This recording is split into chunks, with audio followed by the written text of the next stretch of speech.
జియో రావడంతో దేశవ్యాప్తంగా ప్రతి ఒక్కరూ జియో వాడటం మొదలుపెట్టారు. దీంతో మిగిలిన కంపెనీలు ఏం చేయాలో తెలియని పరిస్థితిలోకి వెళ్ళాయి. అయితే జియో దెబ్బకు అన్ని టెలికాం కంపెనీలు అన్లిమిటెడ్ ఆఫర్లు ఇస్తున్నాయి. ఆ ఆఫర్లు ఇలా ఉన్నాయి. ప్రస్తుతం టెలికాం కంపెనీలు అందిస్తున్న డేటా ఆఫర్స్. ఐడియా 348 రూపాయలతో రీఛార్జ్ చేస్తే అపరిమిత కాలింగ్స్, 4G హ్యాండ్సెట్లకు 28 రోజుల పాటు 1GB 4G and 3G data. 4G హ్యాండ్సెట్లోకి upgrade అయ్యే వారికి 4GB 4G 3G data. Vodafone 349 రూపాయలతో రీఛార్జ్ చేస్తే అపరిమిత కాలింగ్, 50 MB 3G కస్టమర్లకు, 4G కస్టమర్లకు 1GB 4G డేటా. 1500 రూపాయలతో రీఛార్జ్ చేస్తే 30 రోజుల పాటు 35GB డేటా. ఎయిర్టెల్ 345 రూపాయలతో రీఛార్జ్ చేస్తే అపరిమిత కాలింగ్స్, 28 రోజుల పాటు 1GB 4G డేటా. 1495 రూపాయలతో రీఛార్జ్ చేస్తే 90 రోజుల పాటు 30GB డేటా.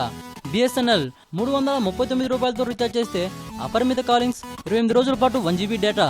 అయితే వీటన్నిటికీ షాక్ ఇచ్చేలా జియో 303 రూపాయలకి అపరిమిత కాలింగ్స్, రోజుకి 1GB డేటాను అందిస్తున్నట్టు తెలిపింది.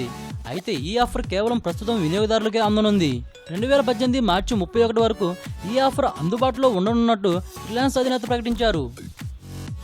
వీడియోపై మీ విలువైన కామెంట్స్ ని మాతో షేర్ చేసుకోండి. అండ్ ఇంకో విషయం, సబ్స్క్రైబ్ చేయడం మర్చిపోకండి.